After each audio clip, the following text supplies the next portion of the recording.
Hi friends, welcome back to my channel. ಹೇಗಿದ್ದೀರಾ ಎಲ್ಲರೂ? ಆರಾಮಿದ್ದೀರಿ ಅಂದ್ಕೊಂಡಿದ್ದೀನಿ. ನಾವು ಆರಾಮಿದ್ದೀವಿ. ಬನ್ನಿ ಇವತ್ತಿನ ರೆಸಿಪಿ ಏನು ಅಂತ ನೋಡೋಣ.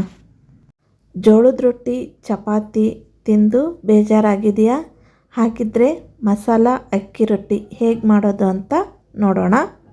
ವಿಡಿಯೋನ ಎಲ್ಲೂ ಸ್ಕಿಪ್ ಮಾಡದೆ ಪೂರ್ತಿ ನೋಡಿ, ಹಾಗೆ ಸಪೋರ್ಟ್ ಮಾಡಿ. ಹಿಟ್ಟು ಕಲಿಸ್ಕೊಳ್ಳೋಕ್ಕೆ ನಾನೊಂದು ಬುಟ್ಟಿ ತೊಗೊಂಡಿದ್ದೀನಿ. ನೋಡಿ, ನಾನಿಲ್ಲಿ ಅಕ್ಕಿ ಹಿಟ್ಟು ತೊಗೊಂಡಿದ್ದೀನಿ. ನಿಮಗೆ ಎಷ್ಟು ಕ್ವಾಂಟಿಟಿ ಬೇಕೋ ಅಷ್ಟು ಅಕ್ಕಿ ಹಿಟ್ಟು ತೊಗೊಳ್ಳಿ. ನಮಗೆ ಈ ಅಳತೆ ಅಕ್ಕಿ ಹಿಟ್ಟು ಸಾಕಾಗುತ್ತೆ. ಹಿಟ್ಟಿಗೆ ಇವಾಗ ತುರಿದಿಟ್ಕೊಂಡಿರೋ ಒಂದು ಸೌತೆಕಾಯಿನ ಹಾಕ್ಕೊಳ್ತಾ ಇದ್ದೀನಿ. ಹಾಗೆಯೇ 2 ಕ್ಯಾರೆಟ್ನ ತುರಿದು ಹಾಕ್ಕೊಂಡಿನಿ. ಹಾಗೆ ಒಂದು 5ರಿಂದ 6 ಚಿಕ್ಕಕ್ಕೆ ಹೆಚ್ಕೊಂಡು ಮೆಣಸಿನ್ಕಾಯಿನ ಹಾಕ್ಕೊಂಡಿನಿ. 2 ದೊಡ್ಡ ಉಳ್ಳಾಗಡ್ಡಿನ ಚಿಕ್ಕಕ್ಕೆ ಹೆಚ್ಕೊಂಡು ಹಾಕ್ಕೊಂಡಿದ್ದೀನಿ. ಹಾಗೆ ಚಿಕ್ಕದಾಗಿ ಹೆಚ್ಕೊಂಡಿರೋ ಕೊತ್ತಂಬರಿನ ಹಾಕ್ಕೊಂಡಿದ್ದೀನಿ. ರುಚಿಗೆ ತಕ್ಕಷ್ಟು ಉಪ್ಪನ್ನ ಹಾಕ್ಕೊಳ್ತಾ ಇದ್ದೀನಿ. ಇವಾಗ ಇದನ್ನು ಚೆನ್ನಾಗಿ ಮಿಕ್ಸ್ ಮಾಡ್ಕೊಳ್ಳಿ. ಈ ಹಿಟ್ಟಿಗೆ ಬರೀ ಈ ತರಕಾರಿ ಹಾಕೋದಲ್ಲದೆ ನೀವು ಸೊಪ್ಪು ಕೂಡ ಬಳಸ್ಬೋದು. ಸಬ್ಬಸಿಗೆ ಸೊಪ್ಪು ಬಳಸ್ಬೋದು, ಮೆಂತ್ಯ ಸೊಪ್ಪು ಕೂಡ ಬಳಸ್ಕೋಬೋದು. ಕಲಿಸ್ಕೊಳ್ಳೋಕ್ಕೆ ನಾನು ಬಿಸಿಯಾಗಿರೋ ನೀರನ್ನ ಹಾಕ್ಕೊಂಡು ಕಲಿಸ್ಕೊಳ್ತಾ ಇದ್ದೀನಿ. ನೀವು ಬೇಕಿದ್ರೆ ತಣ್ಣೀರಲ್ಲೂ ಕೂಡ ಕಲಿಸ್ಕೋಬೋದು. ನಾ ಯಾಕೆ ಬಿಸಿನೀರನ್ನ ಯೂಸ್ ಮಾಡ್ತಿದ್ದೀನಿ ಅಂದರೆ, ಹಿಟ್ಟನ್ನ ಹಾಕೋಕ್ಕೆ ಅಂತ ಜೀನಿಗೆ ಕಳಿಸಿರುವಾಗ ಅವರು ತರಿಯಾಗಿ ಹಾಕಿ ಕೊಟ್ಬಿಟ್ಟಿದ್ರು. ಹಾಗಾಗಿ ನಾನು ಬಿಸಿನೀರನ್ನ ಹಾಕ್ಕೊಂಡು ಕಲಿಸ್ಕೊಳ್ತಾ ಇದ್ದೀನಿ. ನೋಡಿ, ಈ ಹದ ಬರೋವರೆಗೂ ನೀರು ಹಾಕ್ಕೊಂಡು ಕಲಿಸ್ಕೊಳ್ಳಿ.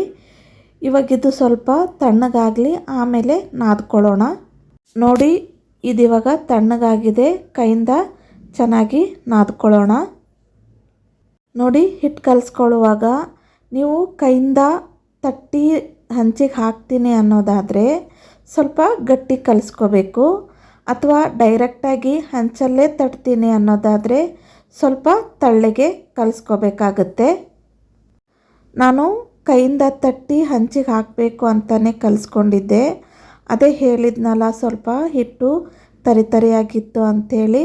ಹಾಗಾಗಿ ಕೈಯಿಂದ ತಟ್ಟಿ ಹಾಕಲಿಕ್ಕೆ ಬರಲಿಲ್ಲ.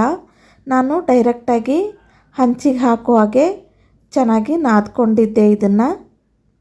ನೋಡಿ, ಇದು ಕಲಸಿಟ್ಟ ಮೇಲೆ ಸ್ವಲ್ಪ ತೆಳ್ಳಗೂ ಆಗುತ್ತೆ. ನೀವು ನೋಡಿಕೊಂಡು ಸ್ವಲ್ಪ ಕಲಿಸ್ಕೋಬೇಕು. ನೋಡಿ, ಸ್ವಲ್ಪ ನಾನಿಲ್ಲಿ ಮೆತ್ತಿಗೆ ಕಲಿಸ್ಕೊಂಡಿದ್ದೀನಿ. ನೋಡಿ, ಈ ಥರ ಕಲಿಸ್ಕೋಬೇಕು. ಇವಾಗ ನಾನು ಹಂಚು ಮೇಲೇ ರೊಟ್ಟಿ ತಟ್ಟಿ ಬೇಯಿಸ್ಕೊಂಡಿದ್ದೀನಿ. ನೋಡಿ, ನಾನಿಲ್ಲಿ 2 ಹಂಚು ತೊಗೊಂಡಿದ್ದೀನಿ.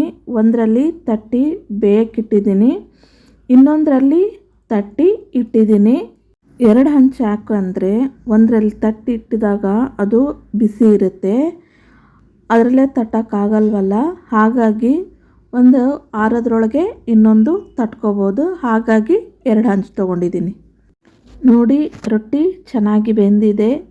ನಾನಿವಾಗ ಕೊಬ್ಬರಿ ಚಟ್ನಿ ಜೊತೆ ಇದನ್ನು ಸರ್ವ್ ಮಾಡ್ತಾಯಿದ್ದೀನಿ. ನಾ ಮಾಡಿರೋ ಅಕ್ಕಿ ರೊಟ್ಟಿ ನಿಮಗೆ ಇಷ್ಟ ಆಗಿದೆ ಅಂತ ಅಂದ್ಕೊಳ್ತೀನಿ. ಇಷ್ಟ ಆದರೆ ಲೈಕ್ ಮಾಡಿ, ಶೇರ್ ಮಾಡಿ, ಹೇಗಿತ್ತು ಅಂತ ಕಮೆಂಟ್ ಮೂಲಕ ತಿಳಿಸಿ.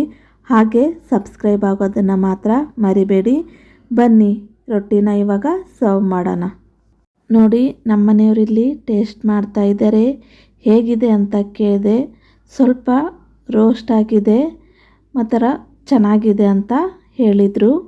ನೀವು ಸಹ ನಿಮ್ಮ ಮನೆಯಲ್ಲಿ ಮಾಡ್ಕೊಳ್ತೀನಿ, ಹೇಗಿತ್ತು ಅಂತ ಹೇಳಿ. ಮತ್ತೆ ಸಿಗೋಣ ಇನ್ನೊಂದು ವಿಡಿಯೋವೊಂದಿಗೆ. Thank you for the watching.